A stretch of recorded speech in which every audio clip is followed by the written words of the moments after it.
So Where were we? you had just, your cousin May and her husband had just sent you to Wales. You were in Wales by yourself. Yeah, but the thing I forgot to tell you was that these people across the street from us came over and said, so, anybody that knows about George Humphreys, please let.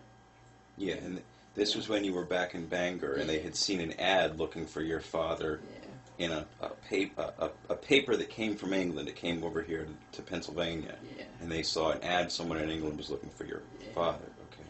So anyway,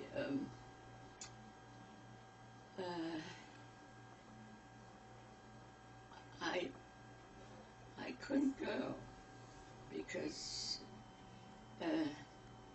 they said food was very little food. They didn't have much food.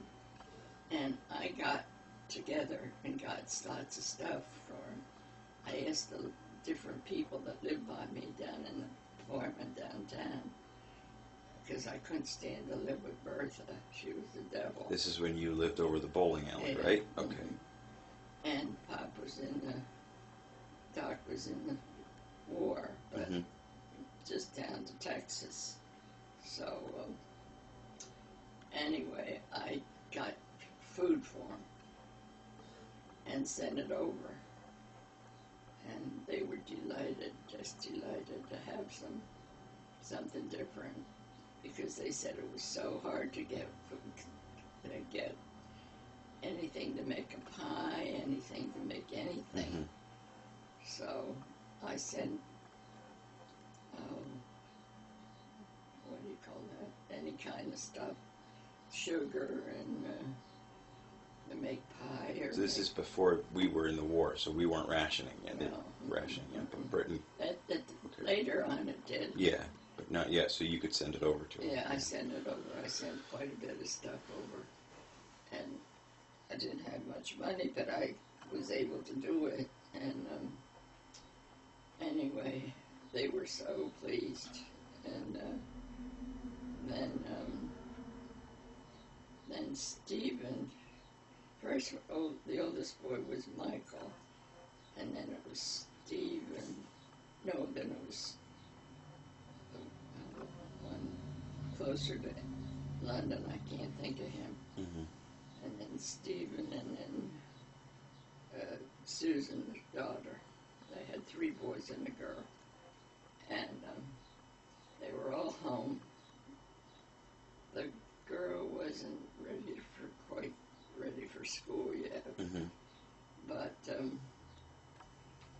they came, when they got the package, they were just thrilled, because they just didn't have anything to make a pie or make anything.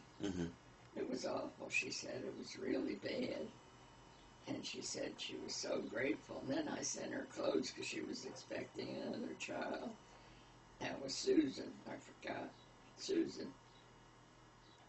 And they were so pleased. And then that's when we started writing to each other. Okay.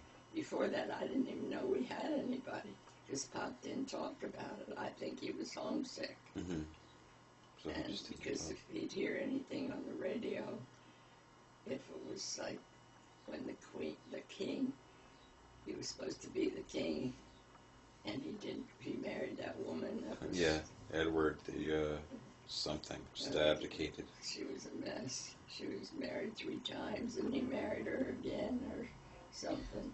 Well, but you were, but I want to hear about your, when you got to Wales, and you went to the pub. Oh, yeah. And you looked for... Then when I got there, and they showed me, Edna's husband said, we want you to come to us, but go to Wales first. Okay.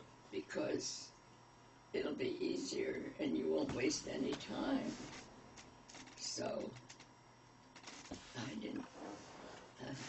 I went into this hotel by myself. Virginia Fox had told me that it was real nice and good food and warm, because it was no pool everywhere else. And in Chester. Mm-hmm. So that's where I stayed, and I thought, well, I didn't come here to stay in this room because Edna. You're in Europe for the first time. You don't want to just stay in your hotel. Edna. And then I said, oh, I know she, when they brought me down from Liverpool, they left. He said, she didn't want to come. And he said, now listen, you were born there, and you should go with Edith, and she'll be happy to have somebody with her. So it was the two of them, Douglas and May, her name was. They were very nice. And then they came with me down to the bus across this river, and he told me, now don't look back till I tell you, till we're out in the water. Mm-hmm. And then he told me, he said, that's the last time your father saw England. And it showed the big picture, the big, real big clock that you could see all over. Mm-hmm. And it was very outstanding. But that's where everybody from Wales would come and go. Mm-hmm. And maybe South Wales, but I don't think so. I think they all came out of there. And then You got to your hotel. You didn't want to just stay in your hotel room. I said to May, she said, I think we better go home now, and you let us know how you are. I don't like you being alone. I said, I'll be all right. And she put her head in the door, next door, and she said, now what happened to this Humphrey's Plumbing, this store?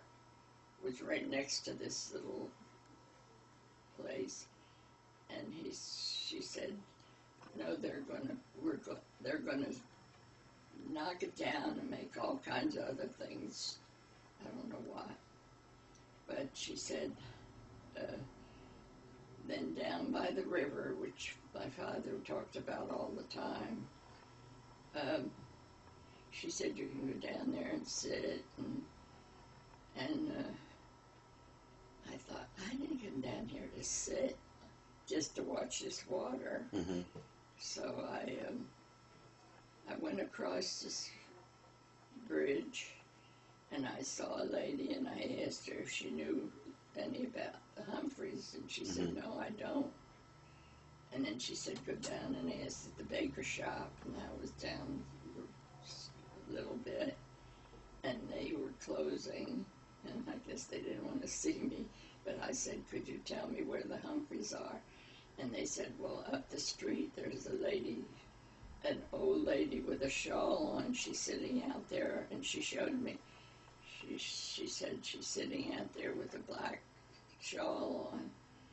And I went up to her, and I said, is there anybody around here called Humphreys? And she said, no. So I went in that place. And that was a pub, right? Yeah, a pub. And women didn't usually go in pubs then, but you No, went you in. couldn't go. You went in anyway. You couldn't go in. A family could go in, but you only had this much room to. There was a side for families with restaurant, and then there was a side for the men to drink. That's right. Okay. And you couldn't see the man. You couldn't see them. They didn't let you see the men. But anyway, I said to the lady sitting behind the bar, could you tell me if there's anybody called Humphreys around here? And she said,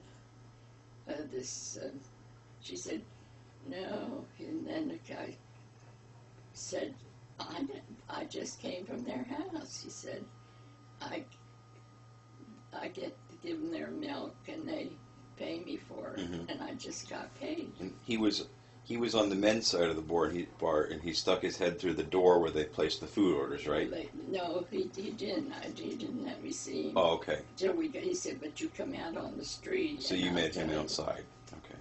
And I went outside, and he said, just around the corner. So I knocked knocked at the door, and I said, I'm Edith Humphreys from Bangor. And she said, and I'm Edith Humphreys. Because my father told me later that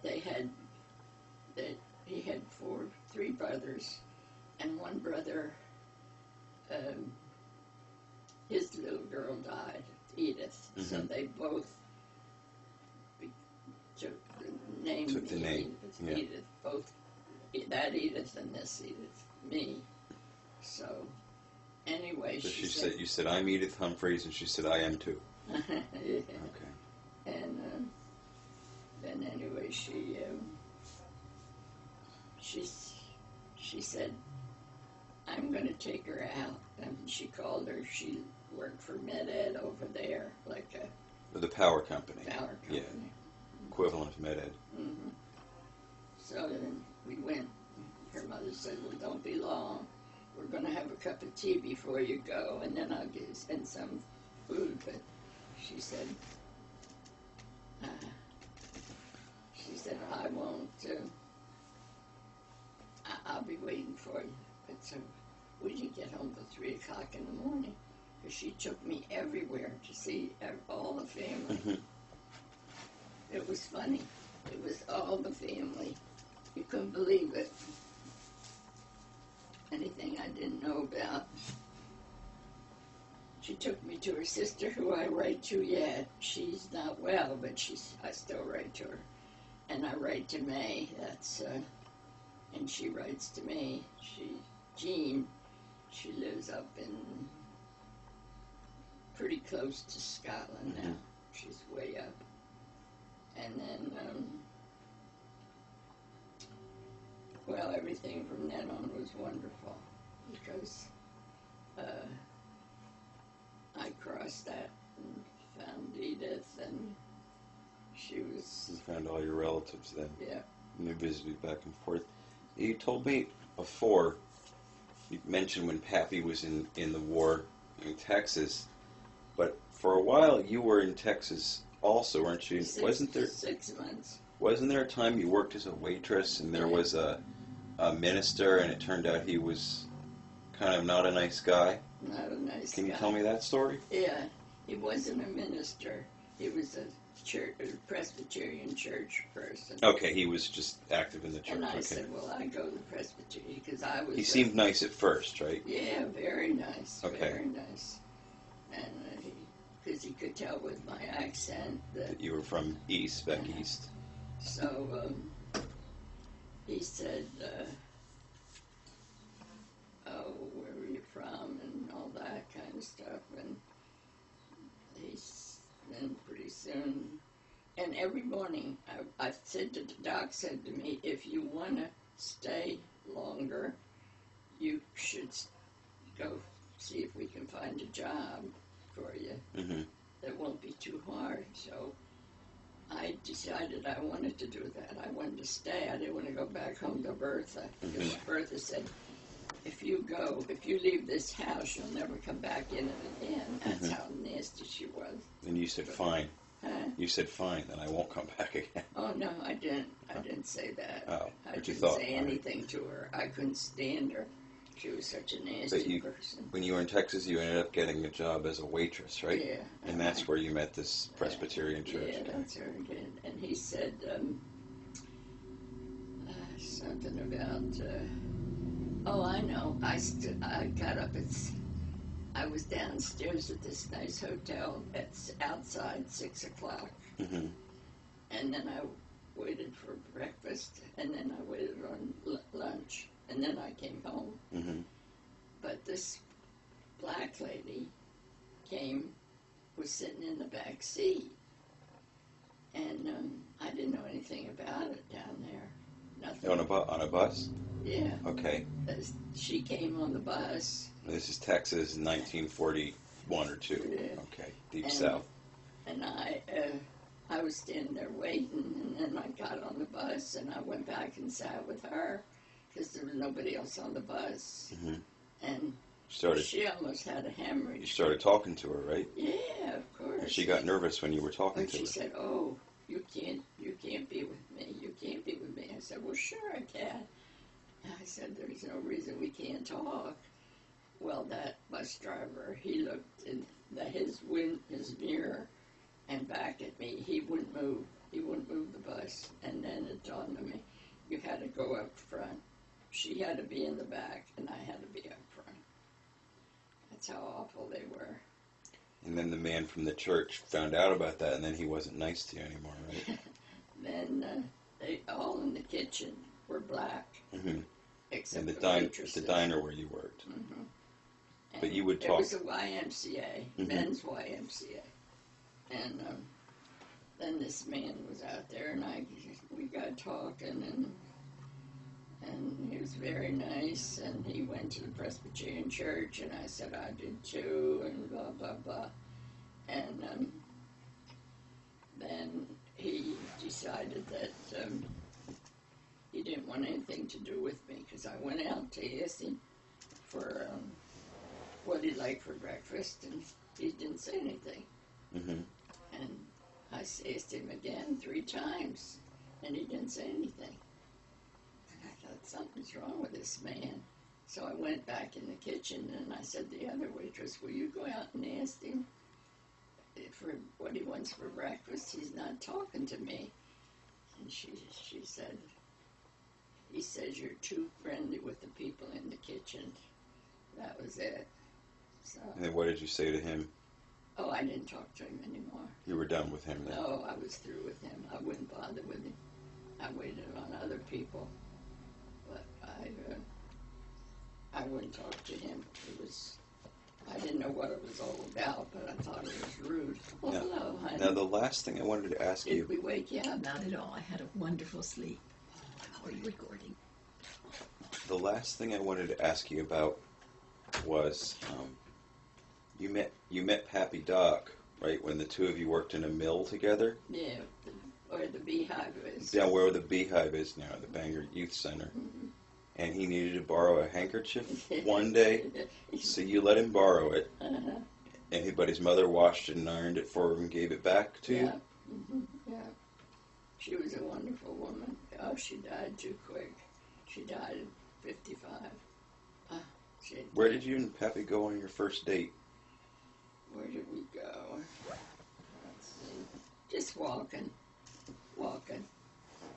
around Bangor, because I worked with him because I gave him that handkerchief, Mm-hmm.